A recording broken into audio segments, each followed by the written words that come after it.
Class 10 का first chapter जैव प्रक्रम। तो हम स्टार्ट करेंगे कि जैव प्रक्रम होता क्या है। जैव प्रक्रम होता क्या है यानी कि what is life processes, what is life processes. हमें क्यों पढ़ना है, हम क्यों पढ़ रहे हैं इस चैप्टर को। तो जो लाइफ प्रोसेसेस हैं, ये जो जितनी भी प्रक्रियाएं होती हैं सम्मिलित रूप से ये अनुरक्षण का काम करती हैं। जो ये प्रक्रियाएं होती हैं ये अनुरक्षण का काम करती हैं। अनुरक्षण का मतलब होता है मेंटेनेंस। तो ये किसका मेंटेनेंस करती हैं ये सारी प्रोसेसेस, तो ये मेंटेनेंस करती हैं ऑर्गेनिज्म की बॉडी को। अब कोई भी ऑर्गेनिज्म है, हमने दो टाइप की आपको सेल्स बताई थी, प्रोकैरियोटिक एंड यूकैरियोटिक। उसी के टाइप पे प्रोकैरियोटिक ऑर्गेनिज्म और यूकैरियोटिक ऑर्गेनिज्म, दो टाइप के ऑर्गेनिज्म बनेंगे। तो जो प्रोकैरियोटिक होता है ये ऑलवेज सिंगल सेलर होता है। यूकैरियोटिक में सिंगल सेल और मल्टी सेलर दोनों आते हैं। तो अब अगर बात की जाए सिंगल सेलर और मल्टी सेलर, इसके पास केवल एक सेल है, इसके पास बहुत सारी सेल्स हैं। तो प्रक्रियाएं जो मेंटेनेंस का काम करेंगी उसे बोला जाएगा लाइफ प्रोसेसेस यानी कि जैव प्रक्रम।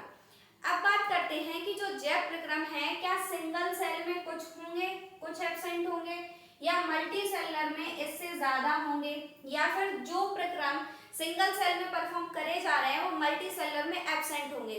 तो पहले समझते हैं कि जो बेसिक प्रक्रम होते हैं वो क्या होते हैं। तो जैसे कि लाइफ प्रोसेसेस में आएगा न्यूट्रिशन, न्यूट्रिशन यानी कि पोषण। अब जैसे कोई भी सिस्टम होगा, जैसे कि मान लीजिए किसी कंट्री की बात कर ली जाए, तो कंट्री में इतनी सारी चीजें होती हैं जो कि सिस्टमेटिक वे में चलती हैं। अब सिस्टमेटिक वे में कैसे चलती हैं, जैसे कि एजुकेशन के लिए एजुकेशन सिस्टम अलग होगा, हेल्थ के लिए हेल्थ सिस्टम अलग होगा, डिफेंस के लिए डिफेंस सिस्टम अलग होगा। तो वैसे ही लाइफ प्रोसेसेस यानी कि जीवन प्रक्रियाएं जो कि एक बॉडी को मेंटेन करके रखती हैं यानी कि लाइफ की सस्टेनिटी को बना के रखती हैं, वो प्रोसेसेस क्या कहलाती हैं। तो अगर हमें जिंदा रहना है तो हमें न्यूट्रिशन लेना पड़ेगा, यानी कि न्यूट्रिशन हो गया जिसमें हम पढ़ेंगे डाइजेस्टिव सिस्टम के बारे में, डाइजेशन के बारे में। तो एक सिस्टम ये हो गया।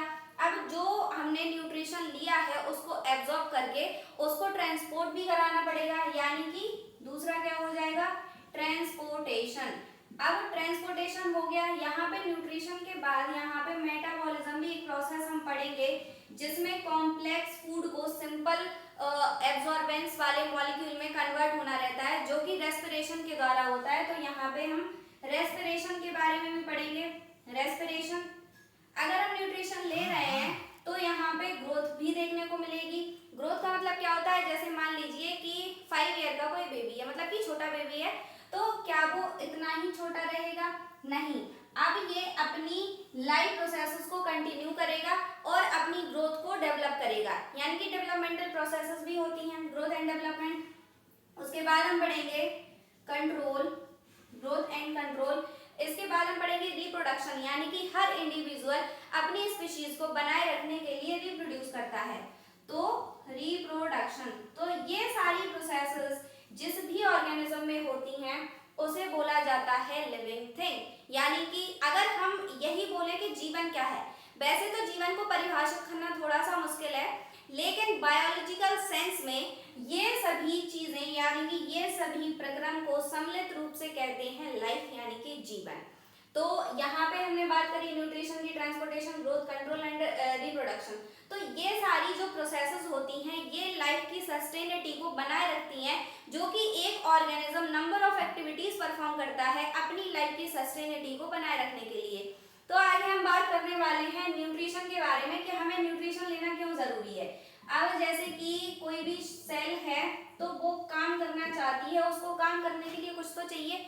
जैसे आप लोगों को किसी से काम कराना होता है तो आप उसे पैसे देके उससे काम कराते हैं, वैसे ही सेल को अगर काम करना है तो सेल क्या करेगी, उसे भी तो एनर्जी चाहिए यानी कि ऊर्जा चाहिए। तो जो सेल की एनर्जी होती है उसे क्या कहते हैं, एटीपी। एटीपी को बनाता कौन है, mitochondria by the electron transport chain, जो कि इनर माइटोकॉन्ड्रियल मेम्ब्रेन पर होती है। तो अब ये जो एटीपी है जो कि सेल को चाहिए है अपना काम ठीक से करने के लिए, तो अब ये एटीपी आएगा कहाँ से, ये आएगा फूड से। जैसे कि मान लीजिए कि राइस खाया, राइस में होता है कार्बोहाइड्रेट यानी कि उसमें कार्ब्स पाए जाते हैं, तो ये कार्बोहाइड्रेट कन्वर्ट होंगे ग्लूकोज में, नंबर ऑफ रिएक्शंस चलेगी यहाँ पे, तो रिएक्शंस यहाँ पे चल रही हैं, इसको बोला जाएगा मेटाबॉलिज्म। मेटाबॉलिज्म, मेटाबॉलिज्म का मतलब होता है उपापचयी क्रियाएं। उपापचयी क्रियाओं का मतलब क्या होता है, बायोलॉजिकल बॉडी में जितनी भी केमिकल रिएक्शंस होती हैं वो सारी मेटाबॉलिज्म के अंतर्गत आती हैं। अब ये दो टाइप की होंगी, एक तो होता है एनाबॉलिज्म और दूसरा होता है कैटाबॉलिज्म। एनाबॉलिज्म में सिंथेसिस आता है, सिंथेसिस का मतलब होता है किसी भी चीज का बनना, निर्माण होना। कैटाबॉलिज्म का मतलब होता है ब्रेक डाउन। कैटाबॉलिज्म का मतलब होता है ब्रेक डाउन। तो एनाबॉलिज्म में एग्जांपल देख लेते हैं फोटोसिंथेसिस का। फोटोसिंथेसिस जिसमें प्लांट लाइट का यूज करके कार्बन डाइऑक्साइड और वाटर की प्रेजेंस में ग्लूकोज बनाता है। वैसे ही ब्रेक डाउन में क्या आ जाएगा, जैसे ग्लूकोज को तोड़ दिया जाए कार्बन डाइऑक्साइड और वाटर में, तो यहाँ पे सिंथेसिस होगा और यहाँ पे ब्रेक डाउन होगा, यानी कि एनाबॉलिज्म प्लस कैटाबॉलिज्म को कहते हैं मेटाबॉलिज्म, यानी कि उपापचयी अभिक्रियाएं। तो मेटाबॉलिज्म क्या होता है, जितनी भी केमिकल रिएक्शंस बॉडी में होती हैं उन सबको मेटाबॉलिज्म बोला जाएगा। ये दो टाइप की होती हैं, एनाबॉलिज्म एंड कैटाबॉलिज्म। एनाबॉलिज्म में वो प्रोसेसेस आती हैं जिसमें सिंथेसिस होता है, जैसे ग्लूकोज ग्लूकोज मिलके एक चेन बना ले तो वो जो पॉलीमर बनाएंगे ग्लाइकोजन का, तो वो हो जाएगा एनाबॉलिज्म का एग्जांपल। और कैटाबॉलिज्म में क्या होता है, जैसे कि किसी का ब्रेक डाउन हो रहा हो, हमने कार्ब्स खाया तो वो कार्ब्स किस में टूटेगा, ग्लूकोज में। अब ग्लूकोज का यहाँ पे क्या होगा, रेस्पिरेशन, रेस्पिरेशन होगा और यहाँ पे ये किस में टूट जाएगा, एटीपी में, यानी कि ग्लूकोज से हमें एटीपी मिल गई। तो यहाँ पे न्यूट्रिशन की अगर बात करी जाए तो न्यूट्रिशन लेना क्यों जरूरी है, ताकि जो कॉम्प्लेक्स फूड हम खा रहे हैं उसको तोड़ के एटीपी बनाई जा सके।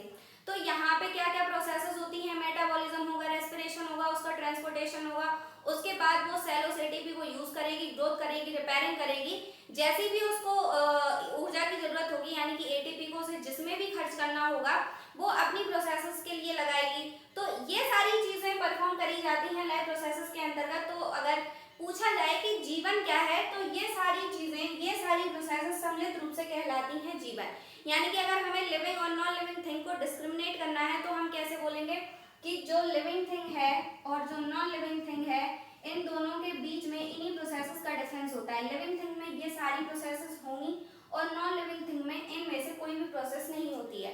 अब अगर बात की जाए प्लांट्स की, तो क्या उसमें लोकोमोशन आएगा, लोकोमोशन नहीं आएगा, लेकिन प्लांट्स भी रेस्पिरेशन करते हैं, मेटाबॉलिज्म करते हैं, एक्सक्रीशन करते हैं। तो ये सारी चीजें होती हैं, नंबर ऑफ एक्टिविटीज परफॉर्म करी जाती हैं। डिफरेंट डिफरेंट ऑर्गेनिज्म अपनी सस्टेनिटी को मेंटेन करने के लिए जो भी प्रोसेसेस करते हैं उन्हें लाइफ प्रोसेसेस कहते हैं। इसके बाद हम पढ़ने वाले हैं न्यूट्रिशन के बारे में, यानी कि कितने टाइप का न्यूट्रिशन होता है, मोड ऑफ न्यूट्रिशन क्या है, कौन से ऑर्गेनिज्म कैसे न्यूट्रिशन लेते हैं। तो